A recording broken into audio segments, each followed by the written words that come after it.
Good morning, 6th class. Today we are going to learn our 8th lesson, body movements. In this chapter, we will studying about movement and locomotion, the inside of our bodies, movement in human beings, and movement in animals. First of all, we have to learn about movement and locomotion. Movement and locomotion is interconnected with another's. So,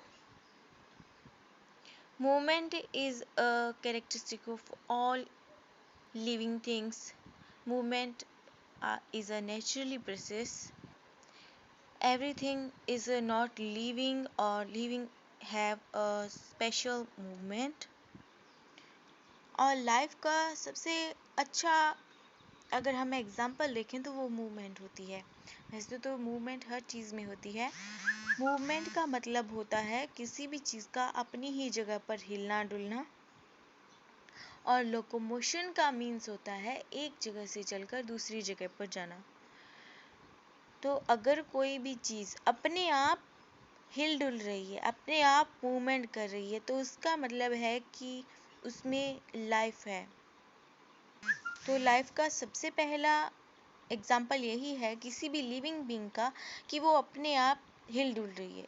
उसे कोई बाहर से कोई object अगर नहीं हिलाता, वो अपने आप अपनी जगह पर मूवमेंट कर रही है, तो ये सबसे बड़ा उसके लिए एविडेंस है कि वो लाइव है, वो जिंदा है। हमारे बॉडी के अंदर अगर मूवमेंट ना हो तो क्या हो? बहुत ही एक अनबिलीवेबल सी कंडीशन हमारे लिए क्रिएट हो सकती है अगर हम मूवमेंट ना कर सकें। हमारे बॉडी को मूवमेंट करवाने के लिए बहुत सारी बोन्स होती हैं, मसल्स होते हैं जो कि आपस में जुड़े होते हैं, और ये हमें बहुत सारी स्ट्रक्चर्स प्रोवाइड करवाते हैं जो बॉडी को मूव करवाने के लिए हमारी हेल्प करते हैं। हमारी बॉडी में सबसे बड़ा जो रोल होता है मूवमेंट के लिए वो है हमारी बोन्स का, और हमारी सबसे बड़ी और सबसे ज़्यादा इम्पोर्टेंट बोन है जो बॉडी की मूवमेंट के लिए, वो है हमारी बैकबोन। लेकिन कुछ लिविंग बीइंग्स के अंदर बैकबोन होती है और कुछ के अंदर नहीं। जिन लिविंग बीइंग्स के अंदर वर्ट बैकबोन होती है उन्हें हम वर्टब्रेट्स कहते हैं, और जिनके अंदर मूवमेंट के लिए बाकी सारी बोन्स होती हैं लेकिन बैकबोन नहीं होती, उन्हें हम इनवर्टब्रेट्स कहते हैं। जिनके अंदर बैकबोन होती है उन्हें वर्टब्रेट्स कहते हैं, और जिनके अंदर बैकबोन नहीं होती उन्हें हम इनवर्टब्रेट्स कहते हैं। तो वर्टब्रेट्स के अंदर मूवमेंट के लिए बैकबोन, उसके साथ साथ बॉडी की सारी बोन्स और मसल्स सारे इन्वॉल्व रहते हैं। और कोई भी ऑर्गेनिज्म जो है वो मूवमेंट करके एक प्लेस से दूसरे प्लेस पर अगर जा रहा है तो उसे हम लोकोमोशन कहते हैं। तो मूवमेंट लोकोमोशन का एक पार्ट है। लोकोमोशन के लिए मूवमेंट ज़रूरी है। अगर एक जगह से दूसरी जगह पर कोई जा रहा है मूवमेंट करके तो उसे हम लोकोमोशन कहते हैं। लोकोमोशन वाटर, एयर और लैंड तीनों ही सरफेस पे हो सकता है।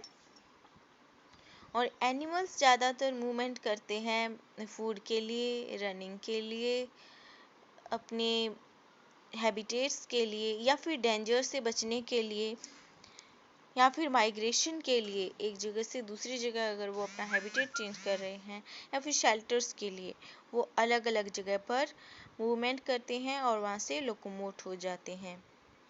हमारी बॉडी के अंदर जितना भी हमारा बोन स्ट्रक्चर है उसे हम हमारा स्केलेटल कहते हैं।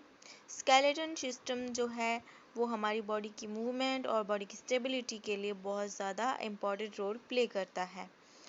अब हम देखेंगे कि हमारी बॉडी के अंदर होता क्या क्या है। हमारी बॉडी के अंदर अलग अलग ऑर्गन सिस्टम होते हैं, जिनके अंदर काफ़ी सारे ऑर्गन्स इंक्लूडेड होते हैं, जो कि जैसे कि हमारा डाइजेस्टिव सिस्टम, हमारा हमारा रेस्पिरेटरी सिस्टम, डाइजेस्टिव सिस्टम के अंदर कितने सारे ऑर्गन्स काम में आते हैं, जैसे mouth, food pipe, stomach, intestine, liver और पेनक्रियास। इस टेबल के अंदर आपको कुछ सिस्टम्स हैं जो हमारे ऑर्गन सिस्टम है, उनके अंदर जितने भी मेजर ऑर्गन्स हैं उनके बारे में बताया गया है। इसे आप अपनी नोटबुक में नोट कर लीजिए या फिर आप इसे रीड आउट कर सकते हैं और इसे रिमेंबर रखने की कोशिश कीजिए। उसके बाद में हम देखते हैं कि हमारी बॉडी को मूवमेंट करवाने के लिए हमारा कौन सा सिस्टम वर्क करता है। तो यहाँ पर जितने भी सिस्टम हैं उनमें आप देखेंगे कि आपने अभी तक पढ़ा है कि हमारे बोन्स, हमारी मसल्स, ये सब हमारी बॉडी को मूवमेंट करवाती हैं। तो डाइजेस्टिव सिस्टम तो नहीं करवाएगा मूव, रेस्पिरेटरी सिस्टम नहीं करवाएगा, नर्वस सिस्टम नहीं करवाएगा, सर्कुलेटरी सिस्टम के अंदर कहीं भी बोन्स नहीं है, एक्सक्रीटरी सिस्टम के अंदर कहीं भी बोन्स या मसल्स नहीं है, स्केलेटल सिस्टम के अंदर ओनली बोन्स हैं और मस्कुलर सिस्टम के अंदर ओनली सारे के सारे मसल्स आते हैं। तो हमारी बॉडी को मूवमेंट करवाने के लिए हमारे दो सिस्टम काम में आते हैं, first the skeletal system and the second the muscular system. ये दोनों सिस्टम मिल करके हमारी बॉडी को मूव करवाते हैं और हम लोकोमोट भी कर सकते हैं। ये हमारी बॉडी को एक शेप देते हैं। स्केलेटल सिस्टम हमारी बॉडी को एक अच्छा सा शेप प्रोवाइड करवाता है और मस्कुलर सिस्टम उस शेप के अकॉर्डिंग ही ढल जाता है और ये हमारी बॉडी को एक अच्छा सपोर्ट देते हैं, फ्रेमवर्क करवाते हैं। हमारी बॉडी के जो सॉफ्ट इंटरनल पार्ट हैं और इंटरनल ऑर्गन्स हैं उनको ये किसी भी तरीके के हार्म से बचाते हैं, उनको प्रोटेक्ट करते हैं। और जितने भी ब्लड सेल्स हैं काफ़ी सारे, वो सारे के सारे हमारी बोन के अंदर जो भी सॉफ्ट पार्ट होते हैं जिसे हम बोन मैरो कहते हैं, उसके अंदर ये बनते हैं। हमारे स्केलेटल सिस्टम के अंदर बोन्स और उनको जोड़ने के लिए कार्टिलेजेस होते हैं। कार्टिलेजेस सॉफ्ट और इलास्टिक बोन्स होते हैं जो कि इजीली बेंड हो जाते हैं।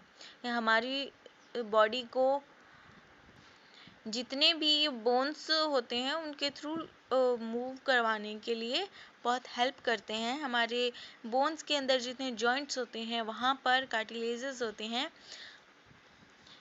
और कार्टिलेज जो है वो हमारे ईयर लॉब के अंदर आसानी से देखे जा सकते हैं और हमारा नोज भी कार्टिलेज का ही बना होता है।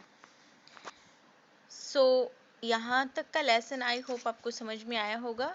If you have any problem, any query, you can comment us, contact us. Have a nice day. Thank you.